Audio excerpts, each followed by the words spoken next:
Okay. So identification.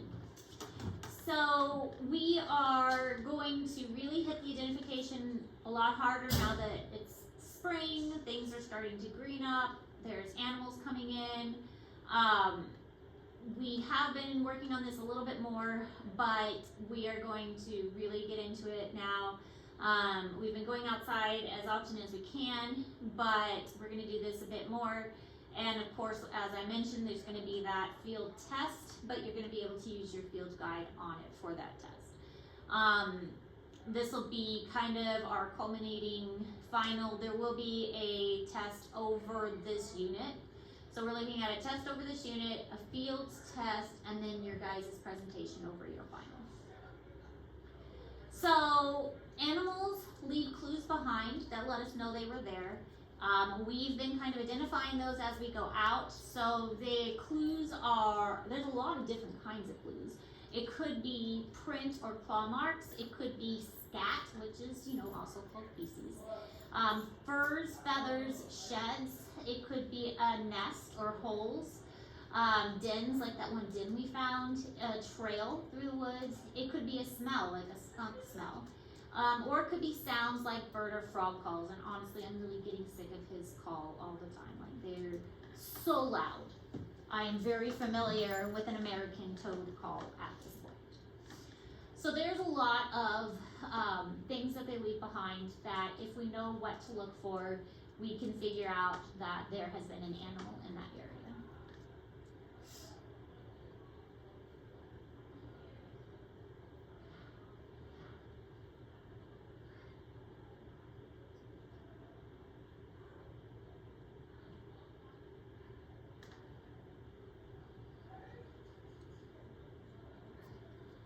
So with animal tracks, it says there's a list of common animal tracks in Missouri or in Google Classroom. I will actually put that in there when I post your field guide. There'll be a list of the animals and plants that you will be responsible for knowing. The best way to identify a track is to pick out a few key characteristics. Instead of trying to memorize the whole thing, if you remember a few things, that makes it a lot easier. And this is really true with all identification. Remembering a few key facts instead of trying to remember everything is going to make it a lot easier. Also, practicing a lot is one of the best ways to remember as well. So a couple things to keep in mind. A canid is a dog or a fox or coyote. They will always have their claws out because they can't retract their claws. So if you see a print that looks like a paw print and it has nail claws, then that means it was some kind of dog or fox or some kind of species in that group. A felidae, cats, bobcats, cougars, then they will have their claws retracted. So there's only one cat that has his claws out all the time, and that's a cheetah. We don't have cheetahs wild around here, so we won't have to worry about that paw print. So if you look at the paw print and the claws are retracted and it's just a paw print, then that is a cat. If you have a back foot and it looks like it has a toe that looks kind of like a thumb, that's opposable, then that's an opossum. And rabbit tracks are really kind of strange. They look like they're going backwards. Because when they hop, their back feet go in front of their front feet because they hop so, like, the way that they hop kind of weirdly. And we'll look at an example of what their tracks look like. So this is just kind of a example of different footsteps of the different animals. These are all mostly common in Missouri. Let's see if there's some that are not. Porcupine, probably not Missouri. Mink, not terribly common. Weasel, not terribly common. Definitely black bear, not common in Missouri. We have more red fox than gray fox. Otter, only going to be found in a river, not really right here in Harrisburg. Oh, we had some in our pond. Really? You had otters? Yeah. That would be so cool. Well, it wasn't good though because they were eating all the fish. I mean, probably not, but still, that'd be cool. Bobcats are pretty common. Coyotes pretty common. Beavers, they're common enough. Muskrats, those are pretty common. Yeah. Skunks, yes. Woodchucks, yes. Raccoons, definitely yes. Possums, definitely yes. Squirrels, oh yeah. So a lot of these pretty common. And like I said, more red foxes than gray foxes. Some of these are just more secretive because they come out at nighttime. So this is an opossum. Their front feet are kind of splayed. And then their back feet have this nice little thumb. So this is a really great print. Usually you don't get prints this great. But the front feet are more splayed and the back has this great little thumb. This is obviously a dog print of some kind. It's hard to tell what kind of dog print, but it has the toenails so you can tell that it is a dog print. This is a skunk. The back foot of the skunk is elongated. So this would be a skunk print. And this arrow indicates which way the rabbit is traveling. The back feet move in front of the front feet. So it's actually traveling this direction for the rabbit. So with animal scat, animal droppings, it's called scat. You can actually determine a lot by the animal's droppings. And this goes true for animals that are pets too. If you have a pet cat or a dog or any kind of animal, looking at their poop can help you figure out if they're sick or if they're healthy. It should be a common occurrence to check out their droppings to figure out if they're healthy or not. You can figure out what they've been eating, how recent the animal was in the area, things like that by looking at their feces. So a couple things to keep in mind, the size and how they're formed. So if it's pellet shaped, if it looks like dog or cat poop, what's in it, those kinds of things, that's all gonna help kind of give hints to what kind of animal it is. The general location of it as well. Where is it located? Is it next to water? Is it in the middle of a field? Is it below a tree or near a bush? What about a log? So all of this is going to give hints to what it is.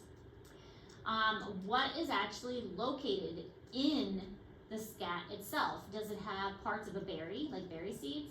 Does it have fur? If it's got fur in it, that means it ate an animal like a mouse. Does it have scales in it? Because it might have scales if it ate a snake or a lizard. Feathers, does it have parasites? Like, does the animal have worms? That's not a good thing. That means the animal was sick. If it's really fresh, it could still be soft and warm, or if it's really old and dried out, that means it was from a long time ago. All of this can be applied to owl pellets too.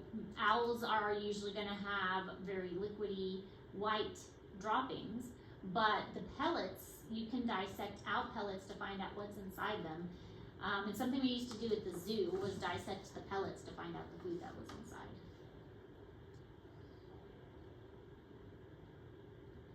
Did you guys do that in middle school, dissect a pellet? No. You have like chicken.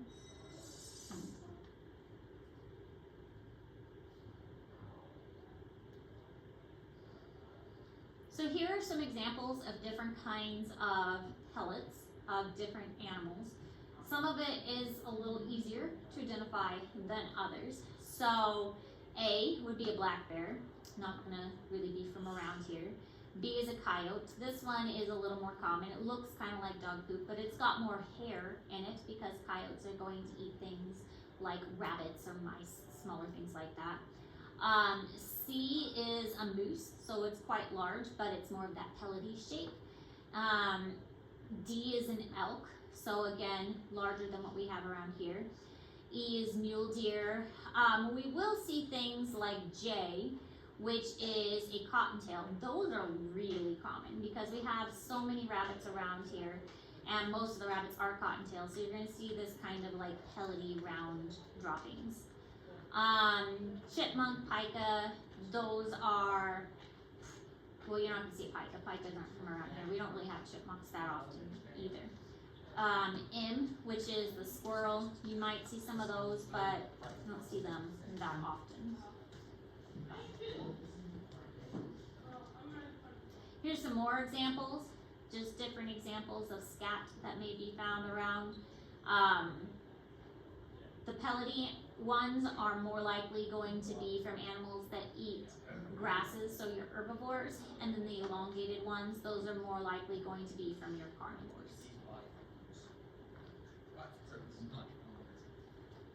This is an owl pellet. The pellet is usually compacted like this. We're learning about scat. I see. But basically, birds of prey can't digest their food, and owls especially, they're going to swallow their food whole. Now, raptors like falcons and eagles and things, they tear up their food, and usually make quite a mess when they do it. But owls are going to swallow it whole, and so they swallow all the bones and fur, but they can't digest the bones and fur, so then they regurgitate the pellets that's compacted. So you can dissect out the pellets to find out what is in it. And we really did do this at the zoo a lot. Now, we had owls on the property at the zoo that we could go collect the pellets from and then look at the natural pellets. But those never really had anything interesting in them.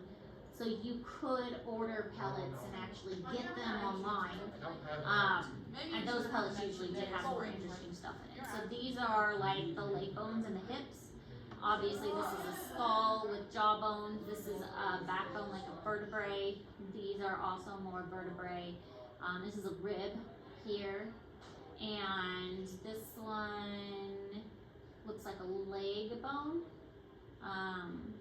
Like a radius or an ulna. So sometimes you can find really cool things. When we dissected them before, we would find occasionally like a whole tail. Sometimes a whole skull that was put together. So pretty neat. Bones and skulls are other indicators of animals in the area. You can usually figure out what kind of animal it is if with a little practice. By looking at the skull. So dogs or animals from the dog family have a ridge on the top of their skull. So this ridge here, this cranial ridge, is an indicator that it is a from the canid family, from the canines. Looking at their teeth is one of the best ways to identify an animal. So if you can get a skull that has teeth, there are dental formulas, and the dental formulas are like this many incisors, this many canines, this many premolars, and so on. So if you know what you're looking for, you can count the teeth, and it'll give you a good estimate of what type of animal it is. However, now with AI and the use of like Google pictures and things like that, you can usually figure out a lot easier by taking the picture and asking AI to identify it for you. But back in the olden days, when you had to do it the hard way, you count the teeth. So this is a rodent skull. This one's probably a beaver, where you can look at the length and the teeth itself, the molars. Fun thing about the teeth, so there's dentine and enamel. The enamel is the hardest part, the dentine is the softer part. So with a rodent skull, this part is the enamel, and this white part is the dentine. So when they chew, the softer part wears away faster, and the harder part takes longer to wear away. So that's how their teeth are always chiseled and sharp, because the softer part wears away faster. Also, their teeth go all the way back into their head. And same here, it goes all the way back into their head. And their teeth never stop growing. So that's why they constantly have to chew it down. Rodents have teeth that are continuously growing and constantly have to chew it. This is a cat skull. Cat skulls are much more rounded in appearance, and they don't have that really distinctive crest. Like here you can see that crest on top. So this is some kind of dog skull. If you look for that crest and you look for the sharp canine teeth, some kind of dog skull there. Cats are more rounded, they don't have that distinctive crest, but they still have those sharp teeth. Human skull, obviously there. This is some kind of maybe a cow skull. They have a flattened and they're missing teeth right here in this gap. Maybe a deer. What does it say? Can you read that? Oh, I no. think it says, it just says like Herbivore? herbivores. Yeah. Yeah, and then broad. Yeah, so it might be a deer. The one we have up there on top of the cabinets is a cow. So you can see how the teeth are pointy up front for clipping grass and then grinding in the back for grinding up the grass. And then they have that gap right there. So they don't really have any teeth right there in the middle. That one is a cow. And then that backbone that's over by my desk, that's a cow as well.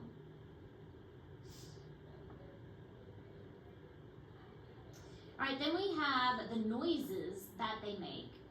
So animals can also make many types of noises. Birds and frogs are the best at this. I mean, there are other animals that make noises. You can hear like a wolf howling or something like that.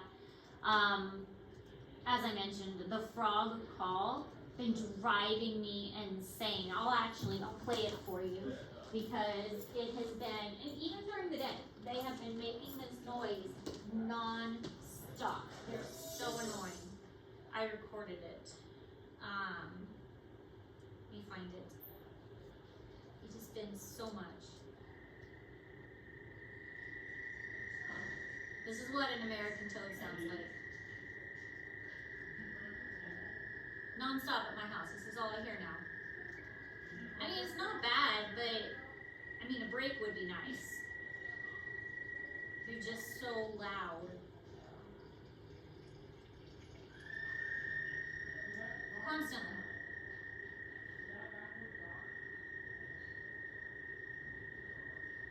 So yeah, having a call specific to birds or frogs is another way they let you know that they're there.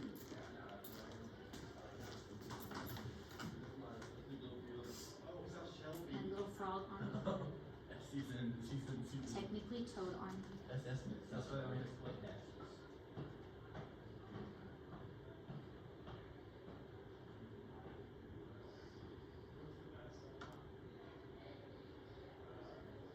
Alright, this list is actually going to be in, and I'm going to post it soon, but these are a lot of the common birds that I've seen around Harrisburg, or I've heard around Harrisburg. So robin, starling, grackles, tufted titmouse, black-capped chickadee, northern cardinal, Canada goose. I have not seen the snow goose very often, so that one we probably won't see. I have actually seen a bald eagle. Turkey vultures, those are really common. House sparrows, also common. This one I've seen a couple times. These I hear more than I see. This one I've heard. This one I have not seen very much. I put this one on mostly because it's our state bird, the eastern bluebird. Blue jays I have heard. This one has been in the outdoor classroom. Have not seen or heard this one very much, but we do have them in Missouri. This one I've heard a couple times, and this one's I've heard a couple times. Now, I will expand this list. If we're outside and I hear another bird, then I will add to this list. Like, for instance, on this, I don't have the killdeer. The killdeer is super common around here, so on your homework list, I have added killdeer. Frogs you're responsible for knowing. So some of these we went over in zoology, so some of these you already know. American bullfrog, American toad, that's the one I just played for you. And then some of these others we went over in zoology as well. Did you need the form? Yes, Okay. please.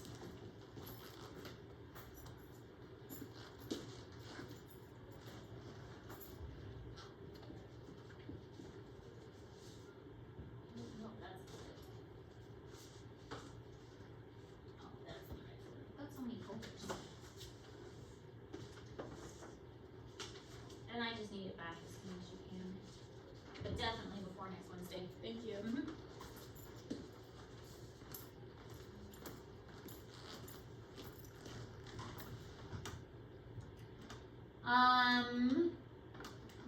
We're still good. Okay. So tips for identifying birds. Birds are a little bit trickier because they move around, they fly a lot, and we're gonna see them. So when you're visually looking at birds, there are keys that will help you, like some tips. Where they were found, birds will tend to be in the water if they're a water bird.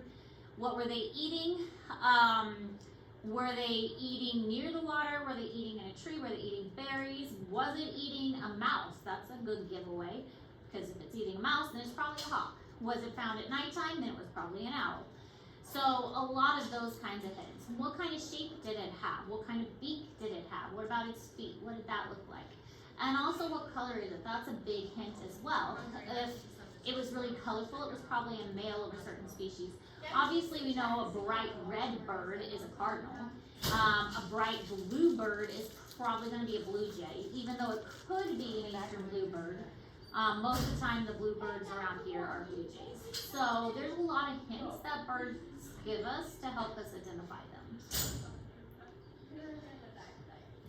Most of the time, though, because birds are so flighty, that we need to identify them quickly, and we need to identify them as soon as we see them. So we're looking at key characteristics, and we're trying to catch them quickly. Can we identify them really fast, and can we identify them before they fly away? So that's what we're really trying to do.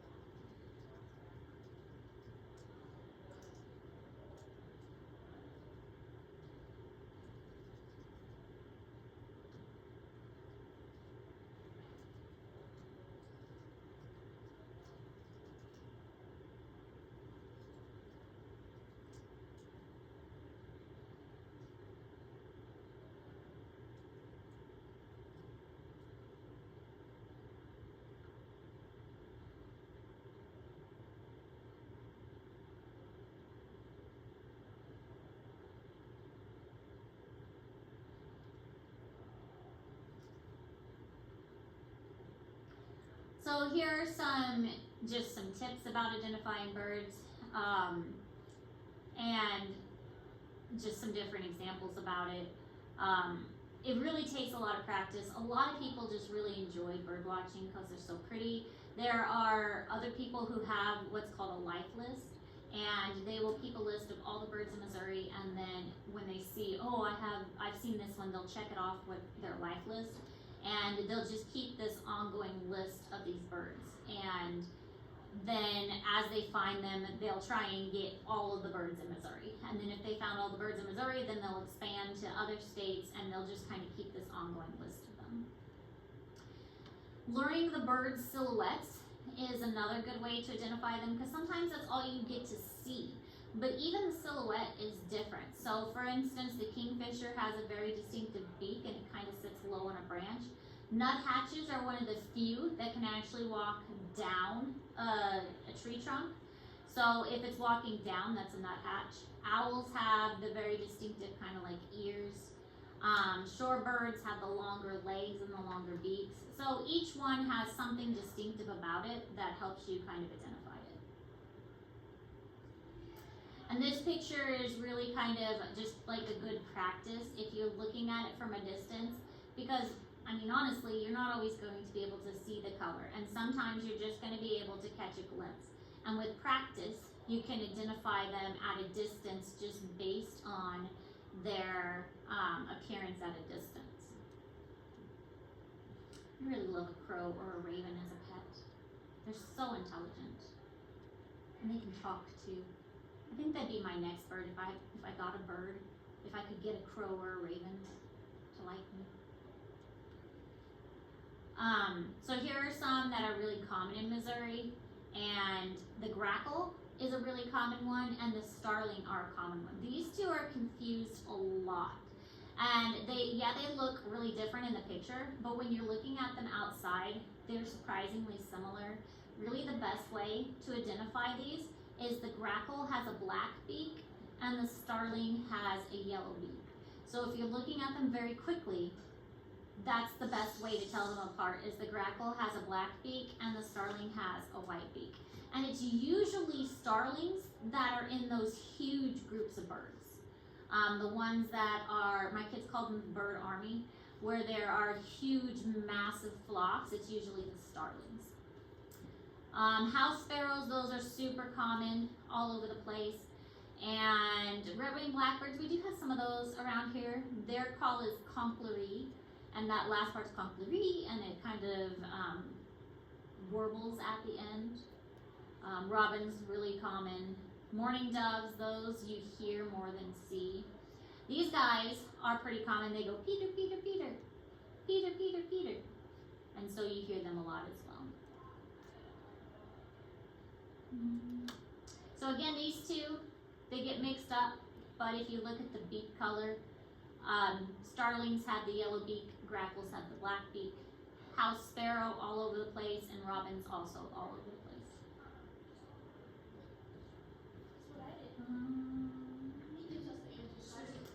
For listening, the best way to identify bird calls, and I think I mentioned this before, is to just put it to words. And for robin, I think it sounds like, here I am, here I am, here I am, here I am, here I am, here I am. And that's how I remember the robin call. You can find lots of suggestions for bird calls and what you think it sounds like. Like, again, the tufted titmouse, it sounds like Peter, Peter, Peter. But coming up with your own is also a good way to help you remember it. But really putting it to words will help you remember it the best.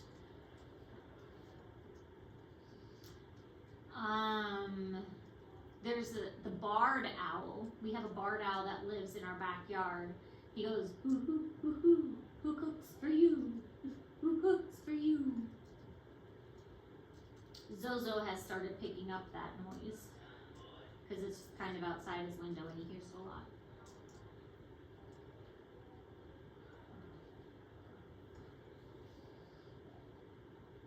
Barred owls are pretty too. And then here are some apps. Frog calls, honestly for frog calls, I just go to YouTube and put in the frog call I want, and that's usually the best for frog calls. For bird calls, I still recommend that website. What's the name of the website? Or the app, not the app that I like. The Merlin. That's it. That's the best app for birds. Yep, Merlin Bird ID. There it is. Look, right there. That's the best bird app. I would recommend that one. And I just like to use it for fun too. It's such a good app. If you want to just, download the Missouri one, you don't even have to, you can download as the whole North America if you travel more. If you can just download Missouri, you can just download a region. It's a lot of fun. But for frogs, I usually just go to YouTube and look them up specifically. Okay, that's it. Now, I'm going to post the field guide with field guide instructions, and I do have some examples of field guides from the past, which I'll give you a look at as well. So I will pull those examples out too.